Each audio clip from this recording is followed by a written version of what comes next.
8월 8일 거룩한 주일을 맞이하여 축복의 자리, 생명의 자리에 나오신 여러분을 주님의 이름으로 환영합니다. 오늘 저와 여러분에게 주신 말씀을 봉독해 드리겠습니다. 먼저 에스겔서 3장 17절 말씀입니다. 인자야, 내가 너를 이스라엘 족속의 파수꾼으로 세웠으니 너는 내 입의 말을 듣고 나를 대신하여 그들을 깨우치라. 아멘. 요한복음 10장 25절 이하의 말씀입니다. 예수께서 대답하시되 내가 너희에게 말하였으되 믿지 아니하는도다. 내가 내 아버지 이름으로 행하는 일들이 나를 증거하는 것이거늘 너희가 내 양이 아니므로 믿지 아니하는도다. 내 양은 내 음성을 듣고 나는 그들을 알며 그들은 나를 따르느니라. 아멘. 사랑하는 성도 여러분, 지난 한 주간 어떠한 삶을 살아내셨습니까? 요즘 한창 휴가철입니다. 휴가는 잘 다녀오셨는지요? 지난주 말씀에 침상을 정리하라는 내용이었습니다. 어떠한 반응을 보일 수 있을까 생각해 보셨습니까? 침상을 정리하라는 의미는 지금 나에게 드리워진 그림자를 의미하고 있는 것입니다. 여러분, 세상에서 가장 큰 문제는 무엇일까요? 제가 몇 번 말씀드렸습니다. 코로나일까요? 올림픽일까요? 세계 평화일까요? 아닙니다. 가장 큰 염려와 걱정은 나에게 임한 어두운 그림자입니다.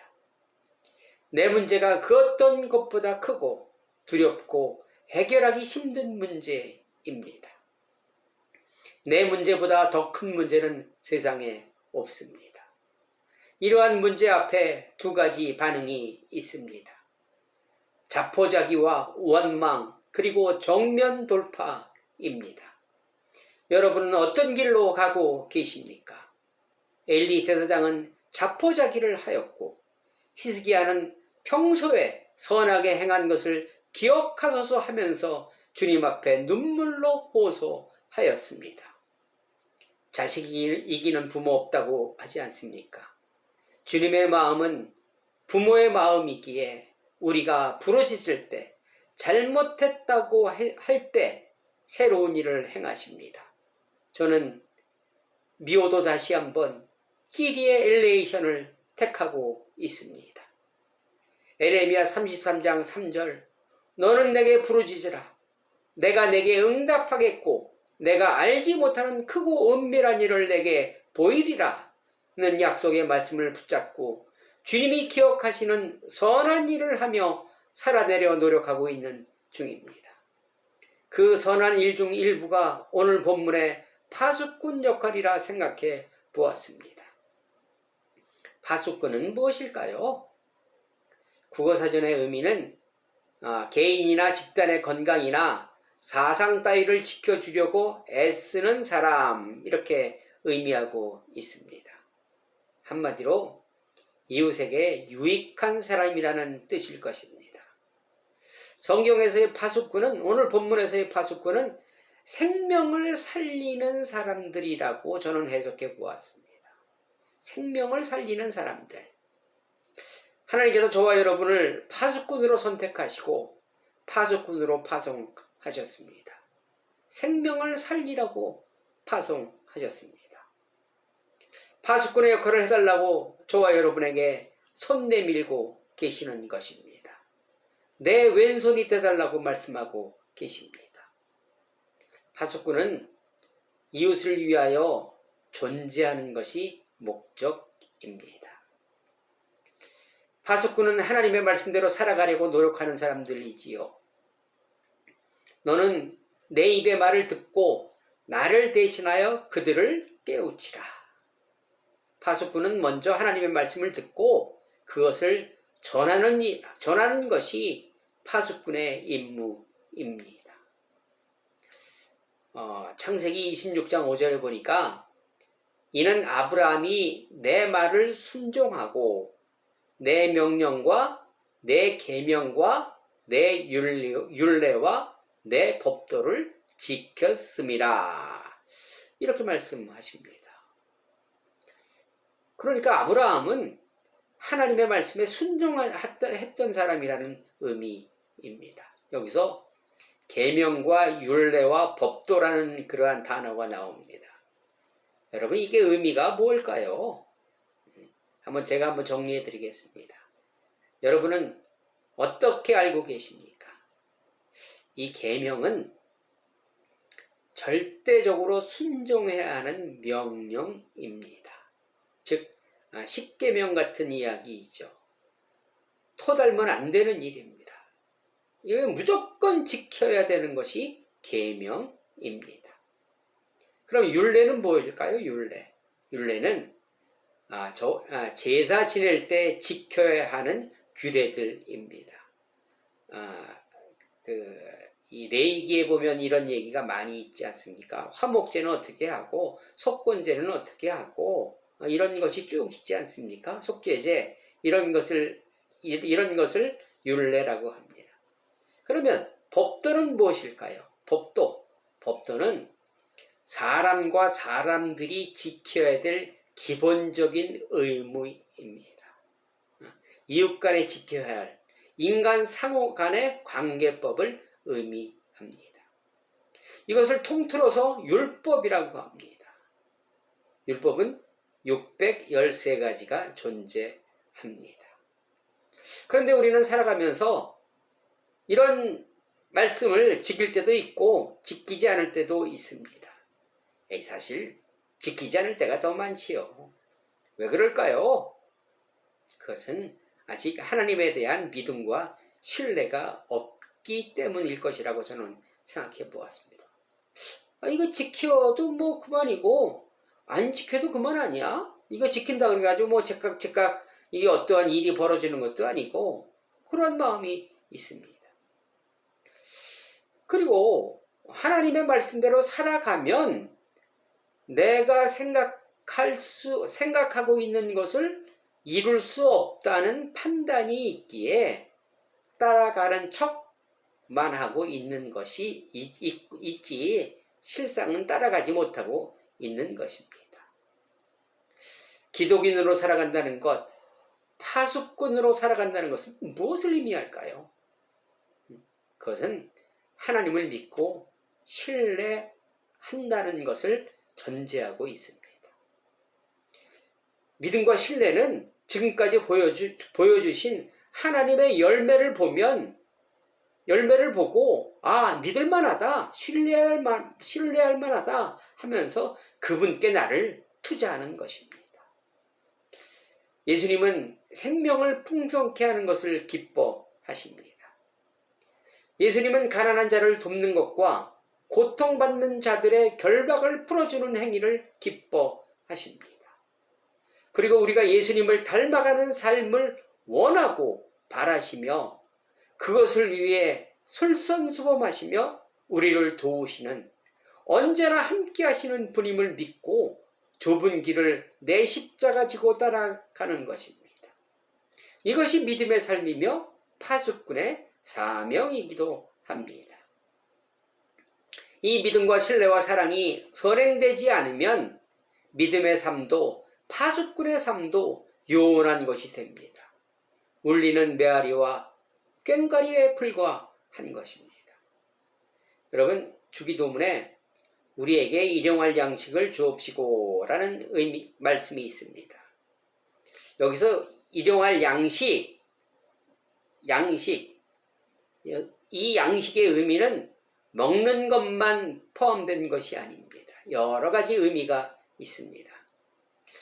사람은 영혼을 사모하는 마음을 주셨기에 우리 마음속에 하나님을 닮아가려는 마음이 누구에게나 있습니다. 그러기에 먹는 것 이외에 다른 것도 있어야 한다는 의미입니다. 일용할 양식 중에 하루 동안의 건강, 사랑, 이해력, 관용과 같은 것이 필요합니다. 그 중에 하나가 보람입니다. 보람도 먹어야 합니다. 이 보람은 내가 누군가에게 의미 있는 사람이 될 때 보람을 느낄 수 있고 그것으로 말미암아 흐뭇해집니다. 삶의 기쁨을 느낄 수 있습니다. 우리가 보람을 느낄 때 엔돌핀보다 더 강한 다이돌핀이 생성된다고 하지 않습니까? 나를 선물로 줄 때, 누군가의 요구에 응답할 때 우리는 파수꾼의 삶을 살아낼 수 있으며 그것은 주님과 함께 있을 때 이룰 수 있는 것입니다. 일용할 양식, 즉 하나님이 주시는 꼴은 하나님과 함께 있을 때 얻을 수 있는 것이지 하나님을 떠나서는 절대로 얻을 수 없는 것입니다. 예수를 닮아가는 삶으로 들어갔을 때 예수님께서 주시는 꼴을 우리는 얻게 됩니다. 우리의 삶이 예수님이 주시는 꼴로 말미암아 풍성해져야 합니다. 예수님의 삶, 예수님의 진정성, 예수님의 방식을 통해서만 우리는 구원을 얻을 수 있는 것이지요. 시편 23편에 보니까 그가 나를 푸른 초장에 누이시며 쉴 만한 물가로 인도하시는도다. 이렇게 말씀하십니다. 주님을 내 안에 모시면 필요한 모든 것이 채워진다는 의미입니다. 하나님의 뜻을 위해 나를 내려놓을 때 나와 이웃의 생명이 풍성해질 수 있는 것입니다.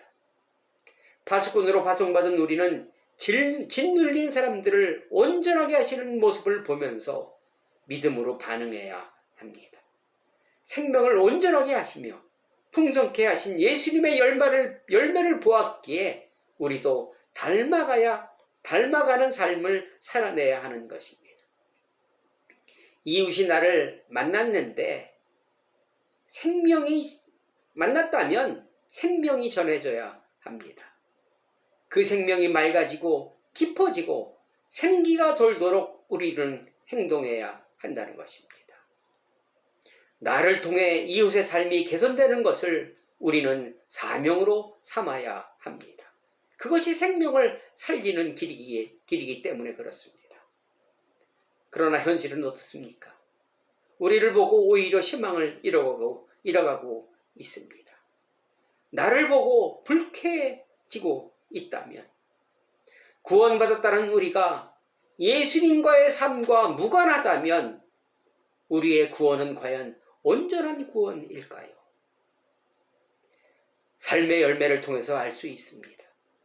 자신을 통해 그리스도를 느끼게 하는 자가 진정으로 구원받은 사람입니다.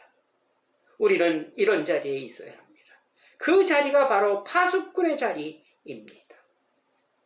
자신의 자리에서 최선 다하는 분들이 참으로 선하고 아름다운 분들입니다.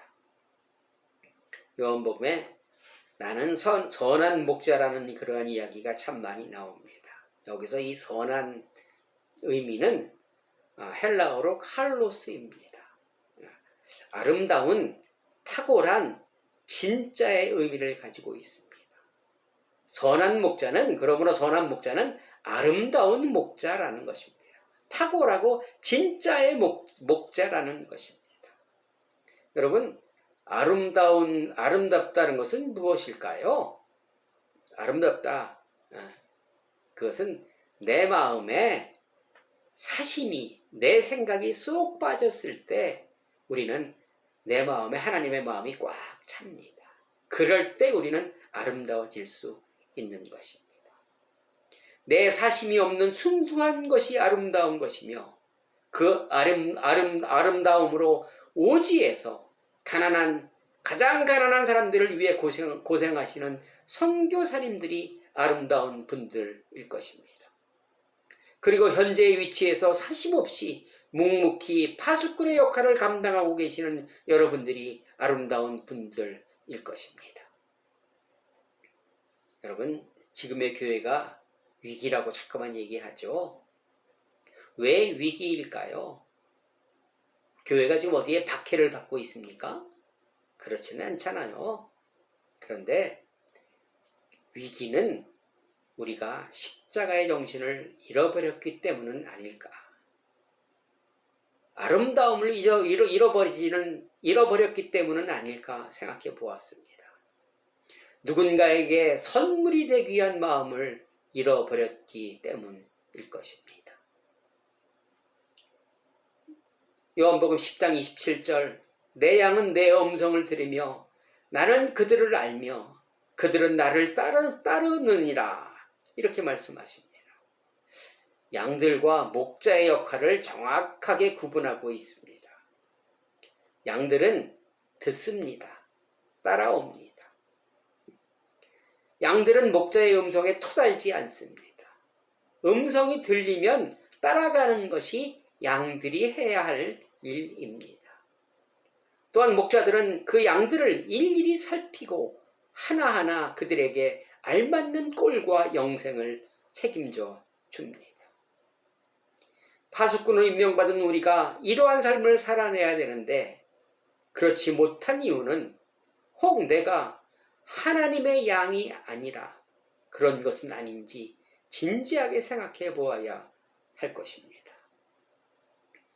유대인들과 예수님의 대화에서 유대인들은 도무지 예수님의 말씀을 듣지 않으려고 합니다. 오로지 착잡기 위해서 혈안이 되어 있습니다. 따라갈 마음도 없습니다. 왜일까요? 또 사사기에서 가장 많이 사사기는 이스라엘 자손이 또 여호와의 목전에 악을 행함으로가 반복되는 것이 사사기입니다. 우리의 모습입니다. 내 생각과 내 방법에 매몰된 이미 예견된 참사였을 것입니다. 내 생각과 내 방법이 가장 참으로 말미암아 하나님의 음성을 들을 생각이 없는 거예요, 우리가. 그러니까 겉모습은 양이지만 하나님의 말씀에 반응하지 않고 있는 것입니다. 파수꾼으로 임명받았지만 파수꾼의 역할을 하고 있지 못하고 있는 것입니다. 우리는 빨리 돌아가야 합니다. 진정한 하나님의 양으로, 하나님의 말씀을 잘 듣는 양으로 우리는 돌아가야 한다는 것입니다. 파수꾼의 역할은 하나님 대신 하나님을 모르는 사람들을 깨우치는 일입니다. 어떤 것이 깨우치는 걸까요? 어떻게 하면 깨우칠 수 있나요? 들은 말씀을 그대로 전하는 것입니까? 아닙니다. 그 의미는 몸소 실천하는 삶을 살아내라는 본보기가 되라는 의미일 것입니다. 마태복음 5장 16절에 이와 같이 너희 빛이 사람 앞에 비치게 하여 그들로 너희 착한 행실을 보고 하늘에 계신 너희 아버지께 영광을 돌리게 하라 이렇게 말씀하십니다. 여러분, 사람에게는 장점과 단점이 공존합니다. 그렇죠? 이 착한 행실이라는 것은 장점은 살리고 단점은 보완하는 모습을 이웃에게 보여주는 것이라고 저는 생각합니다. 여러분은 어떠한 장점과 어떠한 단점이 있으십니까? 사단은 단점을 집요하게 공격합니다. 그리고 그 장점을 어떻게든지 발견하지 못하도록 노력하지요. 사자들이 사냥할 때 약한 동물, 약점을 집요하게 공격하는 것과 동일합니다. 저는 성격이 급합니다. 또 내 마음에 내 생각과 다르면 얼굴색이 저는 변하는 것이 단점입니다.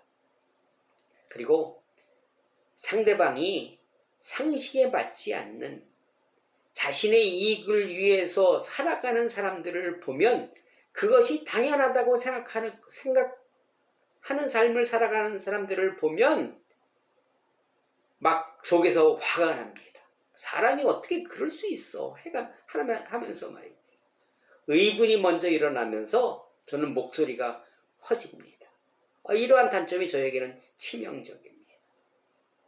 핑계를 대자면 운전을 하다 보니 이런 일이 반복되고 있는 것 같습니다. 여러분, 선한 일에 반대하는 말은 무엇일까요? 선한 일. 저는 야고보서 1장 20절에 사람이 성내는 것이 하나님의 의를 이루지 못함이라. 전 이 말씀에서 한번 힌트를 잡았습니다. 여러분, 저는 성을 내면 곧바로 후회합니다. 여러분들도 아마 마찬가지일 거예요. 에휴, 조금 참을 걸 하는 후회할 때가 많이 있습니다. 또 내 신분이 목사라는 것을 모르니까 그래도 그나마 다행이지, 알면 내 망신, 하나님 망신 다 지키고 돌아다니는 것입니다. 제가 어느 목사님이 그 부흥회 초대를 받으셔서 이 장소로 가시다가 버스 타고 가시다가 버스 기사와 무슨 이유인지 모르겠지만 한판 대판하셨다고 합니다. 그 버스에 사람들이 가득 차 있었다고 합니다. 막 화를 내고 성을 내고 있는데 문득 이 중에 집회에 참석하는 분이 있다면 하는 생각이 딱 나는 순간 아찔했다고 합니다. 재빨리 그 자리를 피했다고 합니다. 그리고 집회 시작 전 이실직고하고 제가 이런 일이 있었습니다. 이해해 주십시오 라면서 부흥회를 시작했다고 합니다. 여러분, 성내면 판단이 흐려집니다. 앞뒤 구분을 못합니다. 그렇지 않습니까?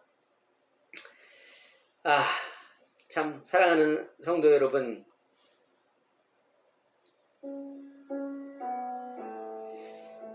성내는 것이 하나님의 의를 이루지 못한다고 합니다. 그리고 성내는 것은 공든탑을 하루아침에 무너뜨리는 어리석은 것이라 합니다. 저는 이 버릇을 고쳐보려고 무던히 애쓰고 있습니다. 불의를 보면 화를 못 참는 것은 내가 심판하고 싶은 마음이 있다는 증거일 수도 있습니다. 옳고 그름을 말해야 하지만, 옳고 그른 것은 말해야 하지만 심판은 하나님께 맡기는 것이 먼저 믿은 우리가 해야 할 일입니다. 그래서 달력에 그래프를 그리고 있습니다. 사도행전 2장 47절에 보니까 하나님을 찬미하며 또 온 백성에게 칭송을 받으니 주께서 구원받는 사람들을 날마다 더하게 하시니라. 사도행전 사람들은 좀 남다른 사람이지요. 하나님을 찬미하면 백성들에게 칭송을 받을 수 있다고 합니다. 말씀대로 순종하는 삶이 하나님께 영광 돌리는 것이 아니겠습니까? 이러한 삶은 구원받는 사람들이 날마다 증거한다는 결론입니다. 사랑하는 성도 여러분, 여러분은 파수꾼의 사명을 얼마나 감당하고 계십니까? 이웃에게 도움이 되는, 이웃이 인정하는 삶을 살아내고 계십니까? 이웃의 선물이 되기 위하여 어떠한 노력을 하고 계십니까? 코로나가 급증하는 지금 먼저 믿은 우리는 어떠한 일을 해야 할까요? 날씨도 덥고 하는 일은 꼬여서 성낼 일 많지만 말하기 전 하늘 한번 바라본다면 화내지 않을 수 있다고 합니다. 파수꾼의 사명 감당하기 위하여 나를 다스리지 못한다면, 작은 일에 충성하지 못한다면 파수꾼의 사명, 하나님의 의 이룰 수 없는 것입니다. 말하기 전 잠시 하늘 한번 바라보시고 자신을 다스려야 할 것입니다. 에스겔서 47장 1절, 그가 나를 데리고 성전문에 이르시니 성전의 앞면이 동쪽을 향하였는데 그 문지방 밑에서 물이 나와 동쪽으로 흐르다가 성전 오른쪽 제단 남쪽으로 흘러내리더라. 이렇게 말씀하십니다.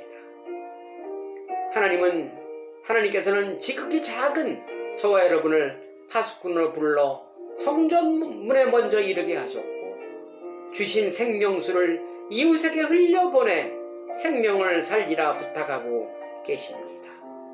성내고 화내는 모습이 아닌 모두를 살리는 선한 파수꾼이 되어 주님의 사명 잘 감당하시는 저와 여러분 되시기를 주님의 이름으로 부탁드리겠습니다.